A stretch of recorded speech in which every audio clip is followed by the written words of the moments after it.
c'est quoi le dispositif? On va aller droit au but, on a 15 minutes. Comment ça marche dans ce département? Quels sont les problèmes? Enfin, bon, on ne va pas faire une conférence. On va parler de solutions plus que de problèmes. Voilà. Ben oui, j'entends bien. Mais bon, vous voyez ce que je veux dire. On va être positif. On va être positif, mais pas candide. Non. Pas candide. Alors, présentez-vous, puisque vous êtes 3 à ce niveau. Alors, nous sommes 3 professionnels du service mineur non accompagné du département de Meurthe-et-Moselle. Oui. Alors déjà, vous dire qu'est-ce qu'un mineur non accompagné? C'est un jeune qui a moins de 18 ans, qui est de nationalité étrangère et qui est sans autorité parentale sur le territoire français, ici en l'occurrence. C'est une compétence du département. Il y a un cadre légal de la protection de l'enfance. Donc, nous accueillons, nous hébergeons, nous prenons en charge des mineurs d'origine étrangère qui sont isolés sur le territoire. C'est de la compétence du département. Tout à fait. Et dans il y a un cadre légal qui est plutôt contraint puisque c'est la protection de l'enfance. Oui, alors dans un certain nombre de structures qui sont réparties dans le département. Oui, voilà. Plutôt sur, en tout cas, ici, plutôt sur la métropole. Essentiellement ici, oui. Bonjour madame. Bonjour. Présentez-vous, chère amie. Alors moi je suis Réal Ambaye. Rapprochez-vous bien parce qu'il y a beaucoup de bruit. Allons-y. Je suis Réal Ambaye. Je travaille au conseil départemental. Donc je suis sur le dispositif Famille Solidaire. Oui. Donc je m'occupe de la partie administrative pour renseigner, orienter les familles. Donc c'est un dispositif de l'aide sociale à l'enfance. L'ASE. De l'ASE, voilà, qui accueille les jeunes qui sont donc mineurs, isolés, qui sont dans les structures.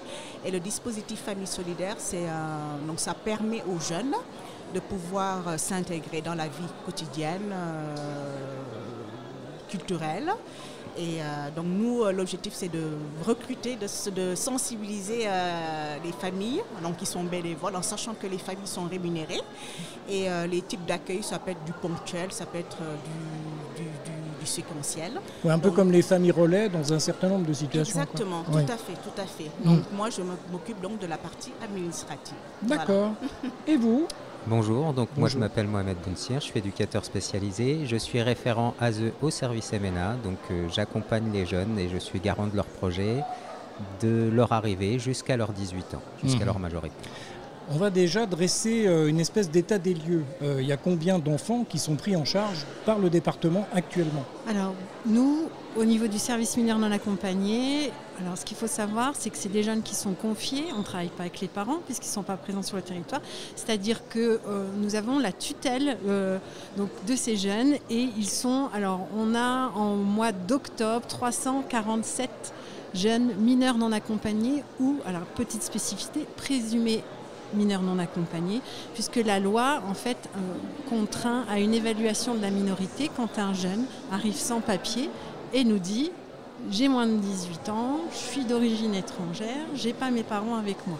Il y a un processus d'évaluation. L'âge osseux, ça existe toujours? Oui, alors ça c'est dans le cadre de...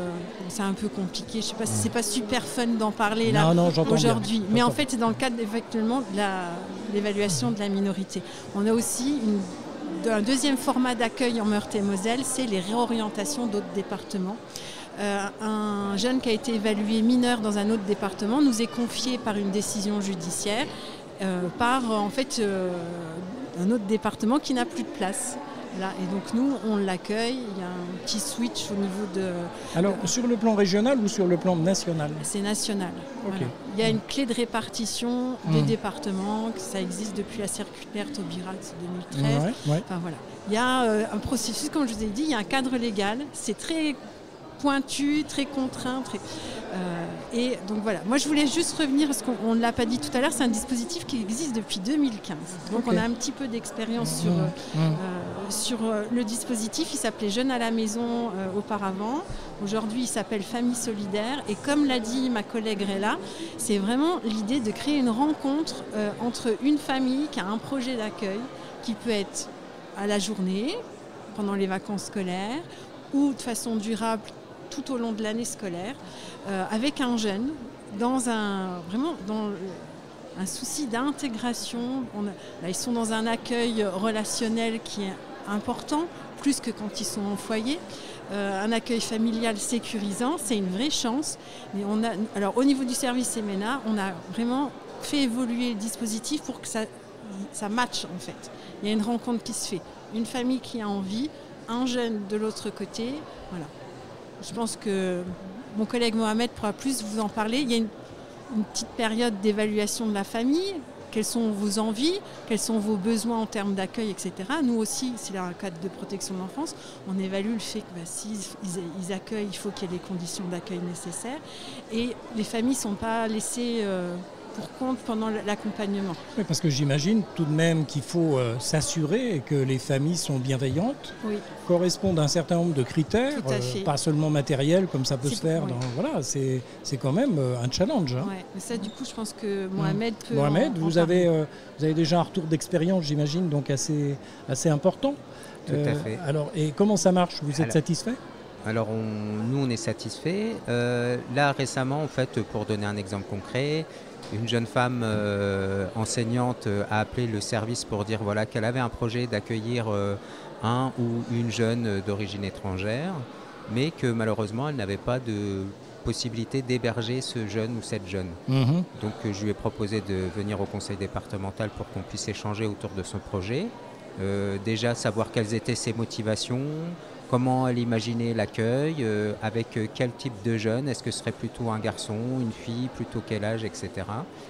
Et dans l'échange, ensuite, ça m'a permis de cibler plutôt une jeune fille qui était actuellement, qui est toujours d'ailleurs en appartement, en colocation avec d'autres jeunes filles.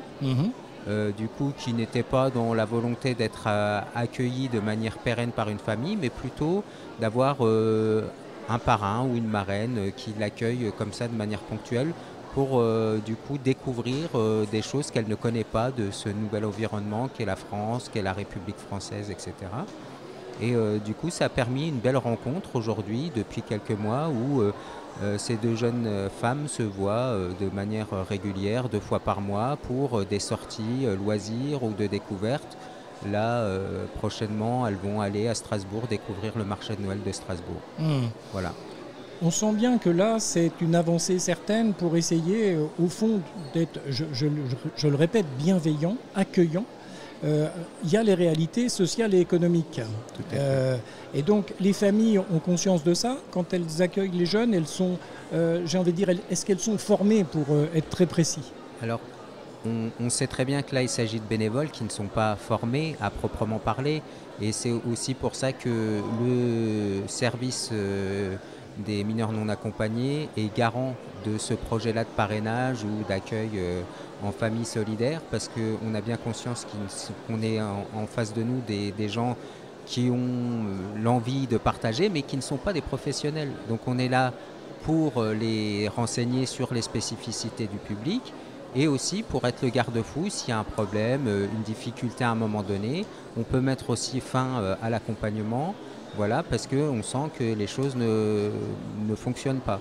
Oui, parce qu'au fond, on est quand même au terme d'un itinéraire d'un certain nombre de mineurs non accompagnés qui est un parcours de souffrance et ça peut être quand même par moment assez lourd à gérer quand même dans le cadre d'une famille, quoi. Oui.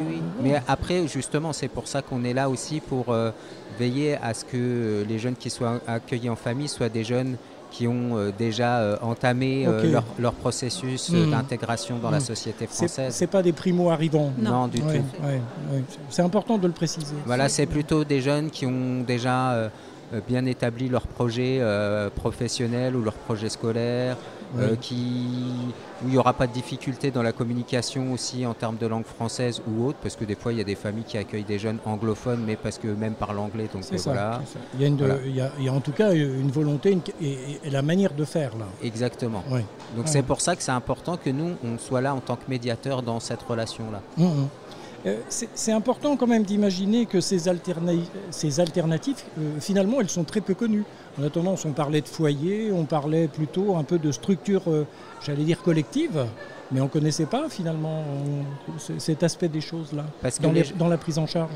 Parce que les gens s'imaginent un accueil déjà en continu plutôt, avec du coup la contrainte d'héberger la personne, du coup aussi toute la contrainte financière qui en découle d'accueillir un jeune chez soi à la maison, la contrainte peut-être aussi un peu logistique, comment j'accompagne le jeune s'il doit aller à l'école, s'il a un problème de santé, etc. etc. Là, nous, on garantit aussi de toujours assurer l'accompagnement qui doit être assuré par le service autour de la santé, de la scolarité du jeune, des frais inhérents à toutes ces choses-là. Et en même temps, de dire à la famille qu'à un moment, c'est une rencontre qui doit se faire.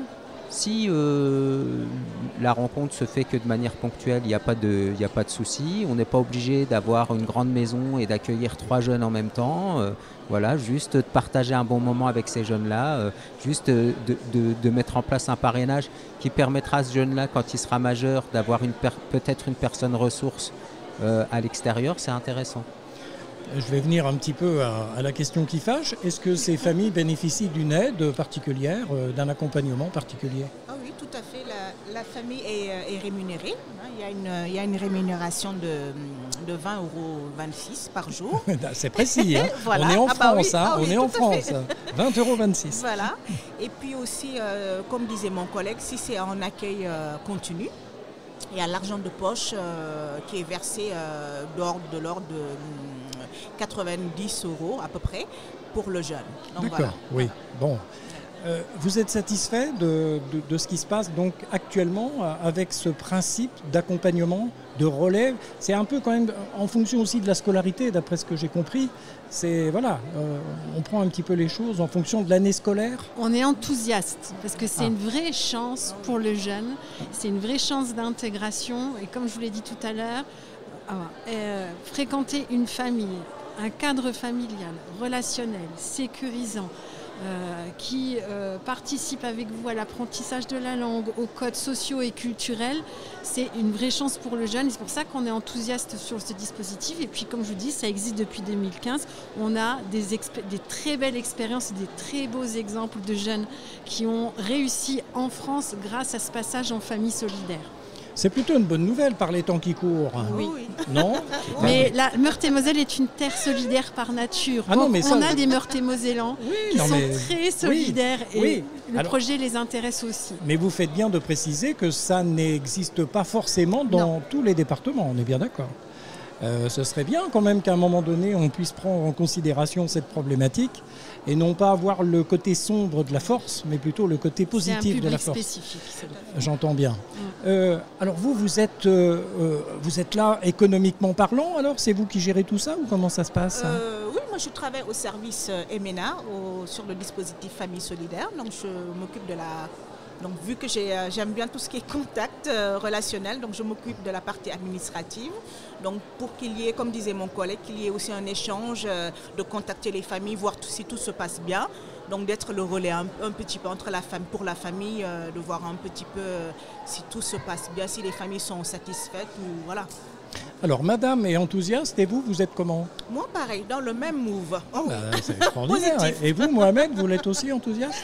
Je suis enthousiaste, j'aimerais que le dispositif se développe plus. Malheureusement, effectivement, depuis 2015, il y a eu des événements tels que le Covid, aussi le conflit entre l'Ukraine et la Russie, qui sont venus indirectement impacter notre travail, puisque les gens finalement... derrière se sont dit accueillir un jeune à la maison avec la crise sanitaire, c'est compliqué. Accueillir un jeune à la maison avec l'inflation, c'est compliqué. Donc voilà, mais aujourd'hui, c'est le fait de venir en parler à la radio, de venir participer à cette initiative du marché solidaire, de dire aux gens, voilà, n'hésitez pas, venez, on trouvera des solutions ensemble, on est là aussi pour vous accompagner dans cette démarche. C'est bien parce que quand même, nous régulièrement à Graffiti, on essaie un petit peu de soulever quelques lièvres en la matière et on aime bien quand même redire l'importance de l'humain, quel qu'il soit, c'est-à-dire avec cet esprit quand même qui se perd un tout petit peu comme ça dans certains labyrinthes politico-économiques.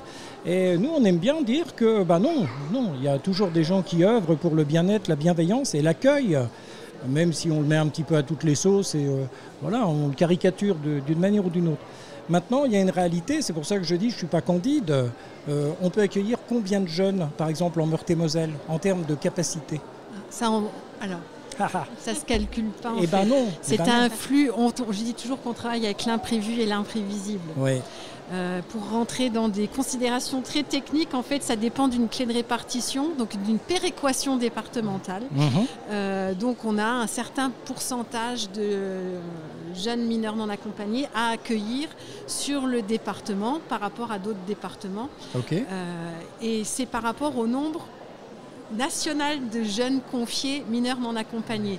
Donc plus il y a de jeunes qui sont confiés mineurs non accompagnés, plus on va devoir accueillir. D'accord. On n'a pas de quota, on n'a pas, voilà. On a cette histoire de clé de répartition qui n'est jamais remplie finalement. J'entends bien. Oui. Voilà. Oui. Vu que c'est un contexte national et c'est au niveau national qu'on va calculer le nombre d'enfants confiés qui ont le statut de mineur non accompagné, c'est un peu sans fin. Oui, je vois bien. Mais on a à cœur quand même de remplir notre rôle de protection de l'enfant. Je vous ai dit, il y a un contexte légal, c'est une compétence du département. Oui. Et ce type de dispositif, pour nous, c'est une initiative. On est une équipe bienveillante, on est une équipe enthousiaste parce qu'on sait quelle richesse ça peut apporter à un jeune qui a un projet d'intégration en France que de fréquenter une famille, que de s'attacher aussi à une famille, parce qu'on a de très belles histoires. Voilà. Ah oui, non mais on le dit souvent avec Fabrice et tous nos camarades de graffiti, c'est un échange. Oui. C'est pas simplement un truc comme ça qu'on pose sur un. L'aspect culturel et interculturel est super important. Mais bien sûr, mais en ce moment, on vous sort un petit peu, voilà, les cornes et les bon bref. Et donc oui, il faut s'apaiser, il faut retrouver un peu de sérénité par rapport à tout cela. Il y a des possibilités et ce dispositif, en tout cas, permet de revenir aux fondamentaux, à savoir que les rencontres sont toujours possibles. Oui. C'est un public ado aussi. Bien sûr. Je veux juste donner cette petite précision, parce qu'on a certaines familles qui appellent, qui veulent accueillir des petits, etc. Donc nous, en règle générale, les mineurs non accompagnés, ils arrivent entre 12-13 ans jusqu'à un peu avant 18 ans. Ça paraît bien. Ça paraît bien, justement, pour essayer de progresser un petit peu comme ça dans un cadre tel que celui-là. C'est aussi un public ado. Ados français, ados étrangers, c'est des ados. C'est pour ça qu'il y a des éducateurs aussi qui sont là dans l'accompagnement éducatif avec les familles pour accompagner sur ce passage qui peut être parfois un peu compliqué de l'adolescence. Oh là, et ô combien je suis bien placé pour l'avoir su. Enfin, voilà. Je suis vieux maintenant, mais j'ai connu.